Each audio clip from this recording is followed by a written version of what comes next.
time is here. Violence not with the unity of faith. Where it all begins, success will always win. Mountain to the shore, hungry for something more. Together hand in hand, this is how we heal the land. I know we can know. To my bicycles, it is fight.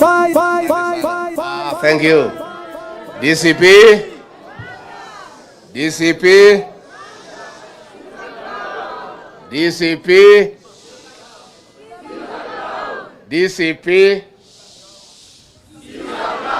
I like that one. Asanteni sana vijana wetu. Vijana oi. Vijana oi. DCP oi. Vijana pahali yote mmetoka watu wanasema nini? Vijana wenyewe wanasema nini? Na pahali wametoka wananchi wanasema nini? Mambo ni one time. Asanteni sana. Thank you very much. We'll be very brief because we have so many meetings and hatutaki kuwaweka sana. Let me first thank you, our young leaders, for creating time to come and engage with us and for making a very bold decision to pursue leadership. Leadership is a calling. And nobody will come to bring you leadership nyumbani. Wewe mwenyewe utatoka nyumbani uende utafute uongozi. So for you being here, we really appreciate.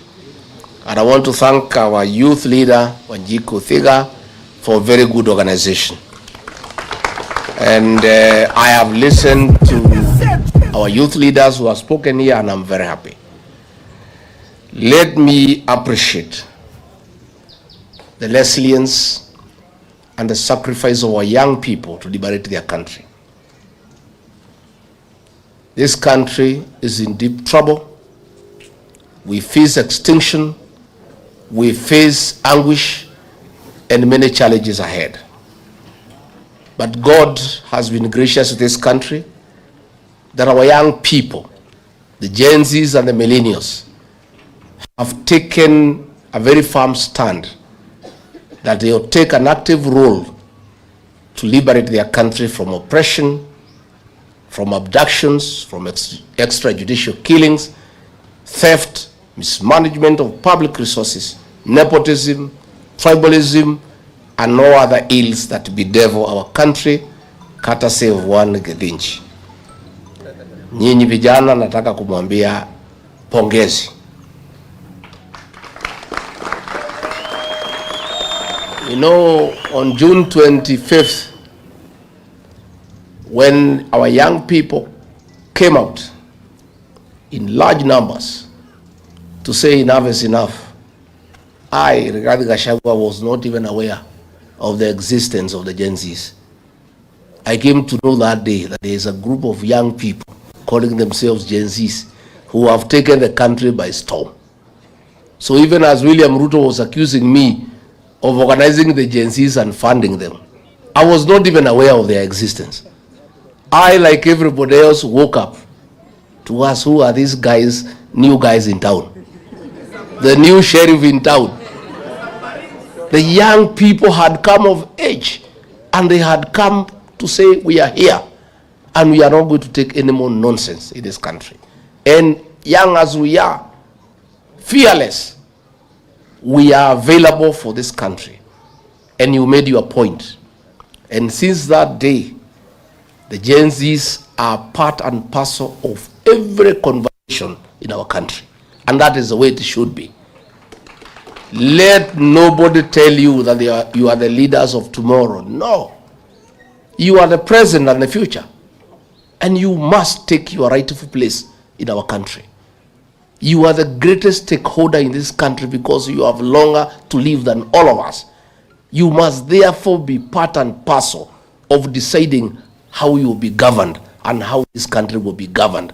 Because if things go wrong, you start to lose the most. And if things go right, you start to gain the most.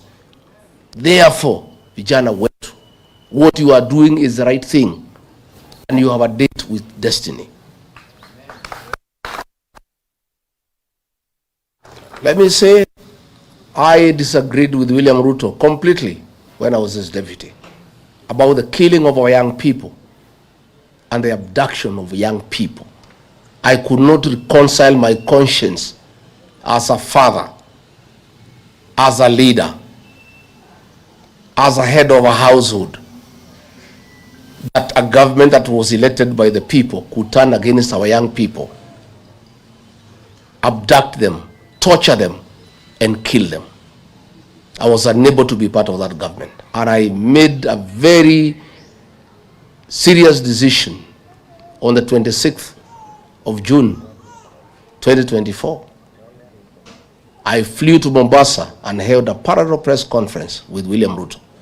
When he was calling our young people criminals, I call them my sons and daughters.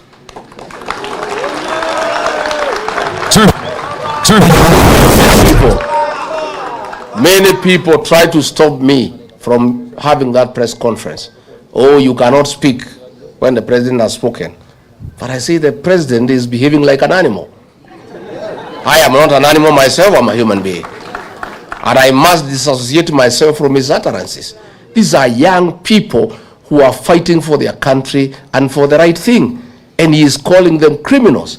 And they are not criminals because what they were disagreeing with is what is criminal in nature. And I therefore affirmed our young people, and I said I want to be counted, that these are our young people, they are my sons and daughters, and they must be given a chance. And that's when I disagreed with William Ruto. After that day, until he threw me out of office, we never spoke again.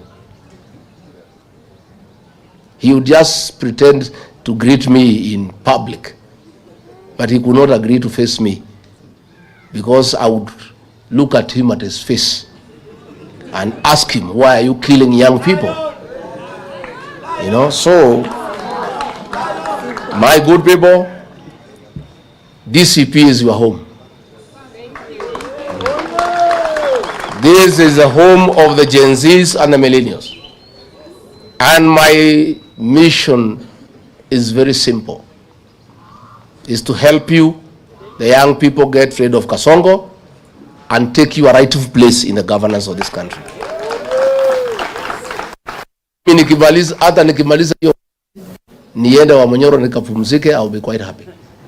Kasongo waende, vijana wachukue nafasi.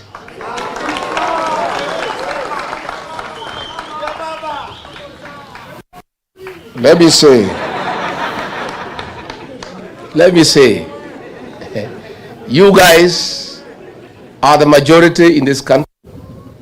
This country is in your hands. There is nothing Rigathi Gachagua can do to liberate this country alone. If I don't have the support, it's in futility. You are the guys to deliver this country. And this country will be delivered on the ballot box. I want to persuade you this afternoon that when you go back home, you must talk to your colleagues, the Gen Zs and the millennials, to take IDs and register as voters. And I want to tell you, everybody wants Kasongo to go home. But that will only be actualized on the ballot. We are constitutional democracy. We don't want Kasongo to go home through unconstitutional means. No. We want to humiliate him at the ballot.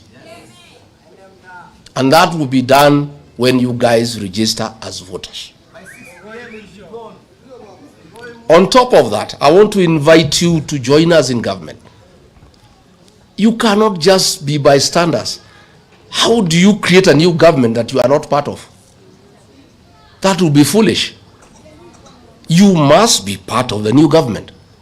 So I want to persuade the Gen Zs and the millennials. Hizi viti yote ya MCS 1450. Simuchukue. Munangojea nini? Nyinyi ndio majority. What are you waiting for?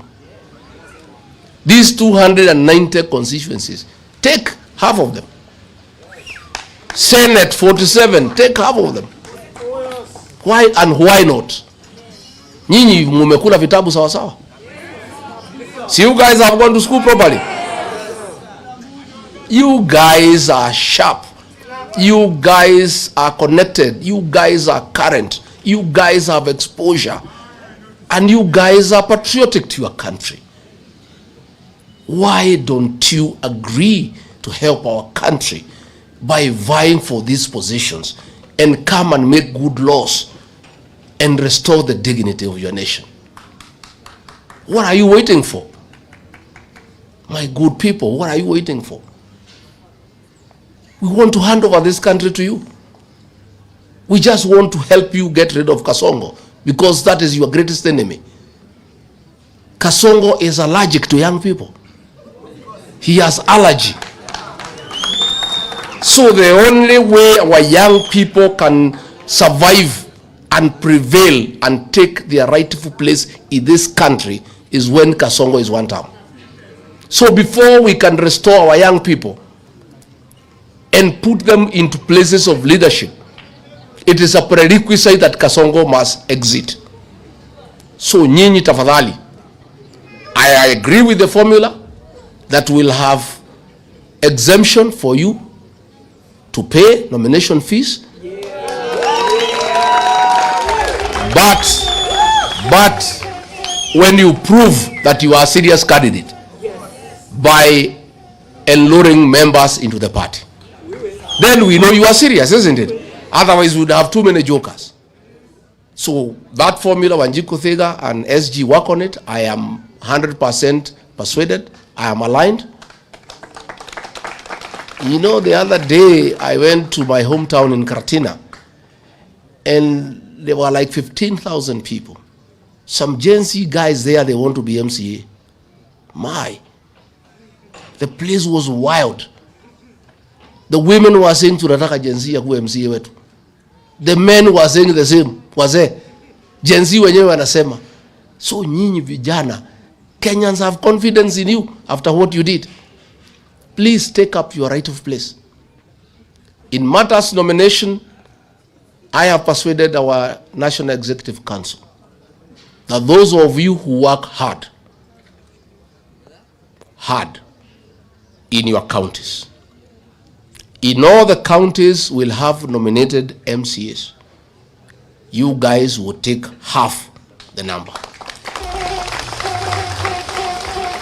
Kama hapa Nairobi nikipiga hesabu, DCP will have over 20 nominated MCAs. 10 ni zenu. Like Jemo, ile kazi umefanya tayari, moja ni yako. Sindio? So you guys, hizo viti tutapeana kulingana na proven track record. Your activities, what are you doing for the party? Are you a good online warrior for the party? Kwa hii mitandao, I have put a team now to start analyzing who is fighting for this cause for the party. Bas, kwa mtandao, wale wanapigania chama na sisi kwa mtandao, it will also be one of the methods we shall use to identify the people we nominate to go to the county assemblies. I want to be surrounded by an army of young, aggressive, intelligent young people so that I can be a good leader. There is no way you go anywhere as a leader unless umejisurround na vijana ambaye wamesoma na ambaye hawaogopi mtu yeyote. Rigathi Gachagua has availed himself to be surrounded by young leaders so that I can succeed. I will go nowhere without you. I want you to come. We work together. I want you to take over these county assemblies, both the elected MCAs and the nominated ones, so that you set the national agenda for good governance, transparency and accountability. I want to see young leaders in the National Assembly, in the Senate. And when I form government, even in the National Executive, we'll have a blend of the young, knowledgeable, energetic, backed up by the experienced and with proven track record. Tukiweka CS ambaye ako na experience, tunamwekea kijana ya 24 years Gen Z kama PS wanafanya kazi naye.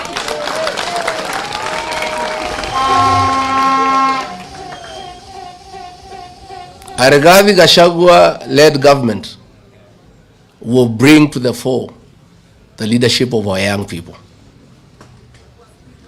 Na mimi sitaki kuchoka sana. Mimi nimeamua, Mungu akinisaidia, mkikubali nikuwe rais wa Jamhuri ya Kenya,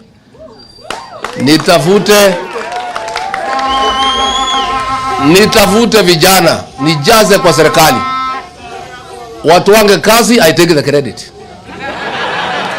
Si ndio? Mimi nikae pale wa Manyoro na Pastor Douglas, nimeweka vijana, nimejaza kila pahali, wanakuja kunibrief on Monday na kuchukua mawaidha. Ambia vijana hapa muangalie namna hii, wiki hii mtakuja kuniambia weekend. Si ndio? Si hata mimi lazima nijipende. Kwani hii kazi nitafanya mpaka siku gani?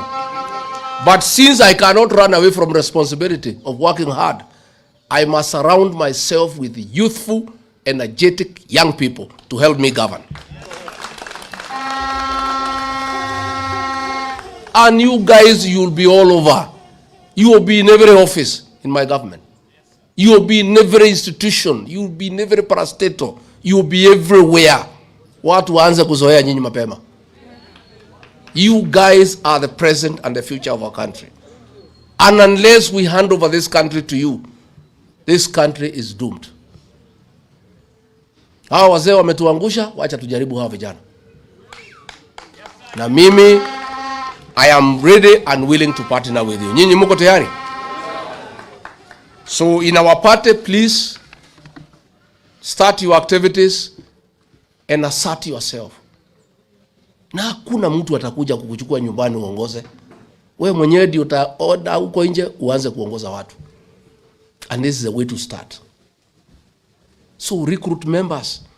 Be active in party activities. And you have seen when I come in the countryside, mkutano wangu lazima nipatie majenzi waongee.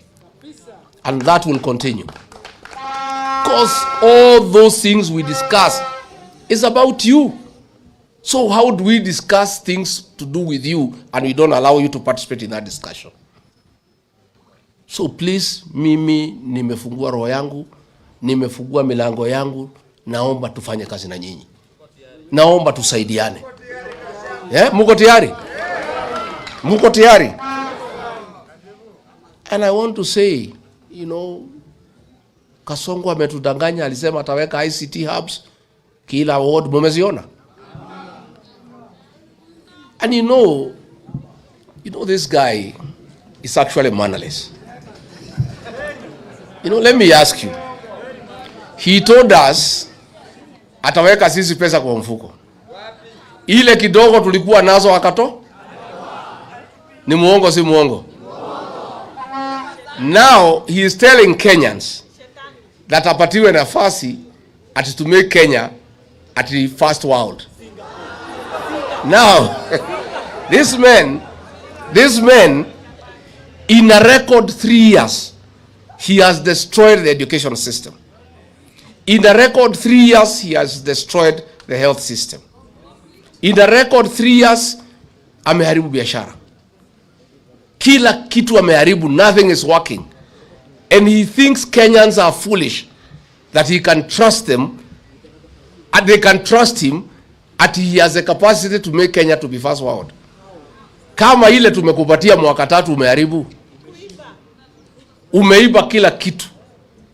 The only things you have succeeded, William Ruto, is abducting young people, killing young children, stealing everything.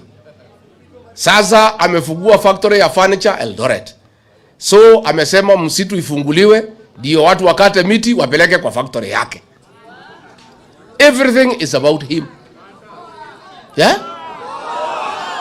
Yeah? Si ndio? Yeye anataka to destroy the Mau forest because he has opened a factory ya furniture. So he is saying no imported furniture. Furniture yote itatoka kwa factory yake na miti itatoka kwa misitu yetu. So he wants to destroy all our forest, the whole ecosystem and destroy it. Mambo amefungua factory ya chuma. Ndio sasa anaweka mambo ya affordable housing. Amefungua factory ya tiles. This man is in every field ya biashara. Amechukua biashara yote Kenya. Mpaka matatu amechukua na watoto wake. Sasa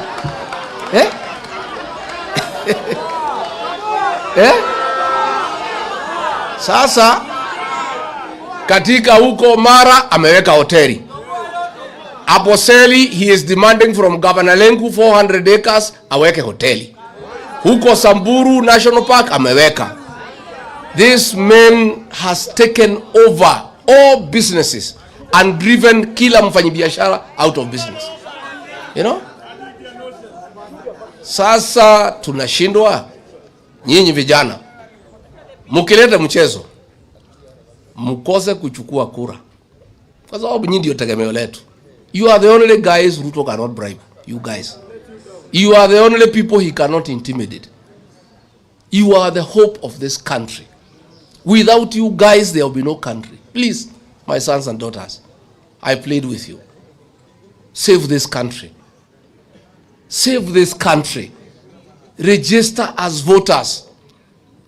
Again, contest all these seats so that we can also have a good voter turnout when your supporters are coming to vote for you. Then tufukuze Kasongo, nyinyi mchukue nafasi tuendeshe Kenya yetu. Mwai Kibaki gave us free education. Ameharibu. Kila kitu imeharibika. He is saying that since Mzee Raila has rested, that he has no opponent. Let me tell him, wewe William Ruto, Rigathi Gachagua is not your opponent. Kalonzo Musyoka is not your opponent. George Natembea is not your opponent. Martha Karua is not your opponent. Eugene Wamalwa is not your opponent. Your greatest opponent, in case you didn't know, are the Gen Zs and the millennials.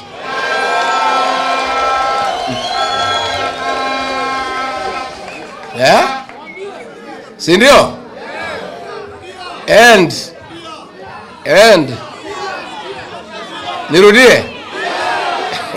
Nirudie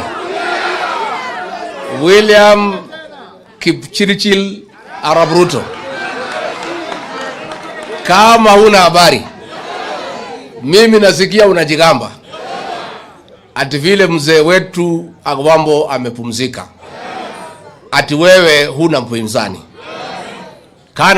Kama huna habari, ukiwa pale Qatar kwa ile hoteli unakaa, ile 7 star, tunasikia unakula vitu huko. Kama huna habari, William Ruto, your greatest opponent, if you don't know, are the Gen Zs and the millennials of the Republic of Kenya. Number 2, kama huna habari, number 2 opponent wako William Ruto, ambaye atajiunga na hao Gen Zs na millennials, are the payslip holders of the Republic of Kenya. Kama huna habari,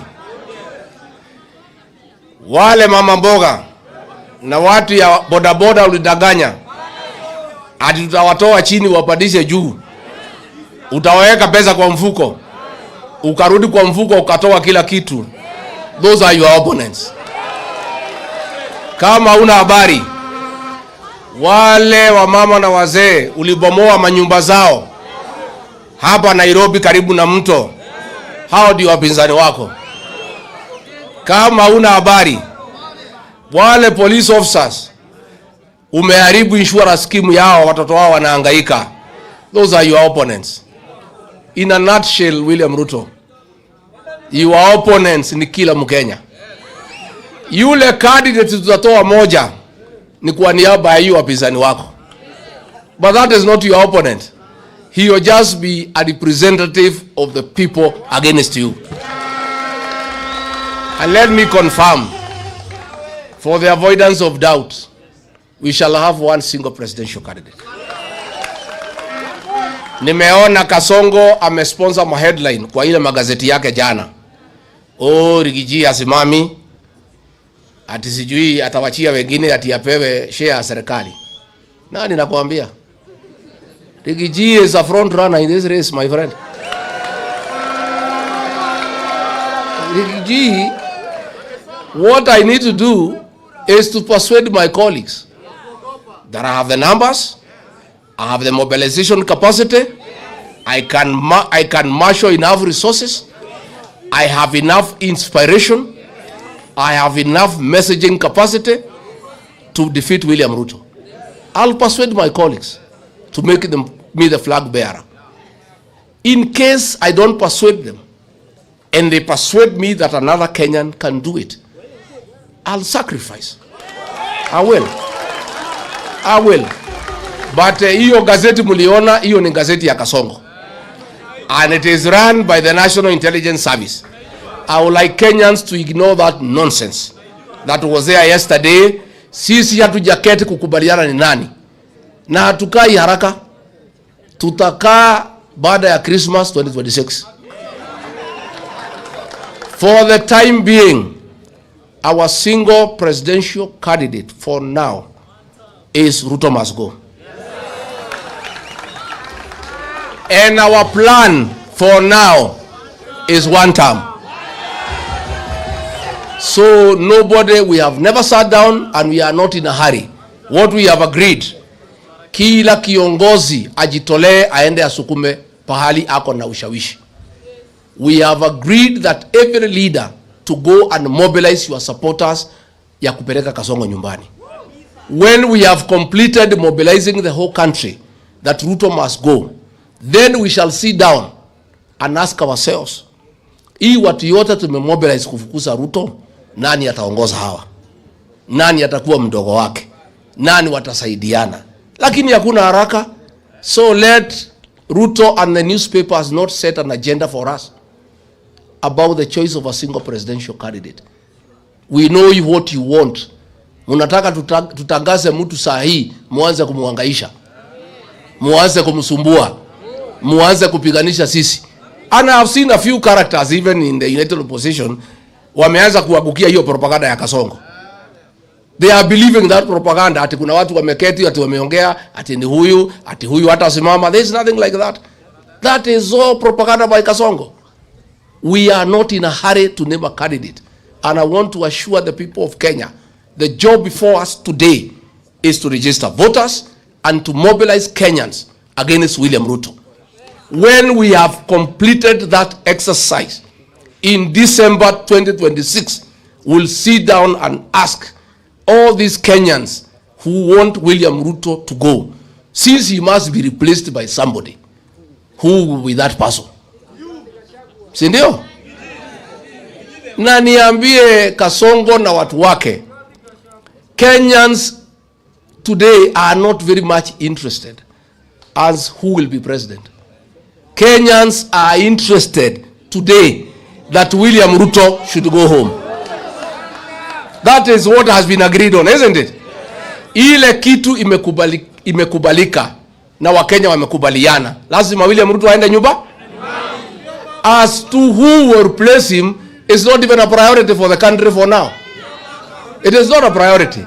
That one we shall agree much later, huko December after Christmas, hapo 28, 29, ndio tukienda mwaka mpya ya 2027, before midnight, tuambie Wakenya, tukiamkia kesho, flag bearer wetu ni fulani. Tumekubaliana? Sindio? So mimi sitaki nipitishe kutoka hapo. Nimesikia Kasongo akisema we are average thinkers, it's okay. Wewe endelea kutusi sisi. Continue abusing us. That is why you are saying we are average thinkers, because you think we are so stupid that you can con us again, that you can make Kenya a first world country. You think we are that foolish? And that is why you are saying that we are average thinkers. You know, ati unasema ati tuache ujinga, ati tutoe pesa vile tumetoa ya housing. Ulitulazimisha. Hakuna mtu alitoa pesa ya housing, you forced us. And I want to announce again, mkinipea hii kiti ya rais, kazi ya kwanza tukitoka Kasarani, tukifika State House, the first executive order is to scrap the housing levy. And all these houses that have been built will be handed over to the county governments to manage them, raise enough money, and pay back all the workers of Kenya. Then from there, manage them. So, sisi tuko sawa. Young people, please do what you must do. Mimi nataka nikija, nataka nikitembea, nikute nyinyi kila pahali, mume take charge. Take charge of our meetings. Take charge of our meetings. Take charge of the narrative. Hizi viti tafadhali ya ma MCA ya wabunge mchukue. Kwani nyinyi mkiwa ma MCA mtajikuna? Kwani mtatapika? And what is the problem? Now you are the majority. So mimi niko nimefurahi, we have several by elections. Please help us. Pale Mbere watu wamenipigia. Unajua ndiambia watu ya Mbere tumefungua mahoteli huko ya Kasongo, ya Zabrano, ya Karinda, ya Roko, wakule waendelee kukula lakini wasiuze kura. Sasa wamenipigia sema Rigathi, tumekula pesa hii mtu tumechoka kuja ufunge hoteli. Tuende tuchague kanisa. Watu ya Mbere wananipigia. Mimi naambia watu ya Mbere hakuna nyinyi endeleeni hiyo hoteli. Kuleni wiki hii. Mimi nitakuja kufunga mahoteli Mbere. I'll come and shut down all those hotels. Na ile kivumbi tutaonaisha Kasongo hapo Mbere North. I'll go personally to Mbere myself. I shut down all the hotels. Ile ya Kasongo, ile ya Soprano, ile ya Ruko, ile ya Karinda. And from there I'll give direction. Vile kura itapigwa na watu ya hapo. Hapo Kariobangi, I've told the MPs of Nairobi na wengine, they take charge as I take charge in Mbere. Tuko na uchaguzi pale Narok, watu ya huko they have taken charge. Tuko na ingine Magarini, msijali, tuko sawa. Tunataka hii watu tuanze kuzoeana na kupeana heshima mape. Si ndio? Si ndio? So you guys, I have faith in you. I have faith in you. Yeah? And I'm telling you, nyinyi tukimaliza hii uchaguzi, mkiona vile nitajaza nyinyi maofisi mtakuja kuniheshimu. Yeah? Hii maassembly hii mtakuwa mmejaa huko. Bora msinisahau mkifika huko. Unajua naye watu wakipata uongozi wanaanza kiburi. You know? They are these fellows niliwasaidia wakakuwa wabunge. Siku hizi wanakula kwa Kasongo wanatusi mimi. Mimi nitapatana na nyinyi kwa ground. Nitapatana nao kwa ground. Na mimi sina ubaya na mtu yeyote. Mimi nimesema hatutaki Tugege. Na sina ubaya. Ni ile hasara tumeenda kwa kuwa na Tugege. Watu ambaye Ruto akiwaambia kitu they don't think. I am not saying you must be so educated to be a good leader. I am saying you must have some brain. That Ruto akikwambia ufanye kitu ufikirie before ya kufanya. That's what I am saying. And I am saying our members of parliament wengi wale nilisaidia wamekuwa Tugege because they don't think. Ruto akiwaambia finance bill ni mzuri wanasema ndio. Akiwaambia ni mbaya wanasema ndio. Sasa wanaambiwa kwenu hakuna haja ya barabara, hakuna haja ya maji, chukueni maharagwe mkapatia watu, wanasema ndio saa. Tugege si Tugege. Mimi sina ubaya. Na uzuri Tugege tumeanza kujitokeza kujitetea. Kwa sababu mimi hata sikuwa nimesema ni nani. Si ndio? So nyinyi you people, we must get good leaders. We must get quality leaders. Na mimi I have come to the conclusion that good leaders will come from the young people. If you see the leaders who have refused to sell their soul to Kasongo, who walk around with me, they are all young leaders. Wale ambaye ni warika yangu wako kwa Kasongo wanakula pesa. But the young people, akina Karongo Dhango, akina Munyoro, akina Medho, akina Gasheri, akina Ngogoyo, they are young people. So along the way, I have developed a lot of trust for our young people. Uyu Malala, young guys, steadfast. You know? So Mimi, I have decided to invest in young people. Let me mentor young leaders. I feel safer that way. Mimi najua nikiwa na vijana wamenisaraud niko sawa. Si ndio? Yeah. Mimi nikiweka vijana hata nikienda wa Munyoro si mtakuja kuniangalia? Si mtaniletea chakula? Si mtakuja kuangalia how I'm doing? I am safer as a leader when I have young leaders around me. And that is what I want us to do. So mukienda nyumbani musalimiane, na mimi nawapenda sana na ninawaamini sana. The future of this country is in your hands. Please don't let this country down. Do the right thing for this country. Rise up to the occasion and deliver our nation. Please don't take this as a joke. You have less than 2 years to restore our country, and this country is in your hands. Asanteni sana, Mungu awabariki.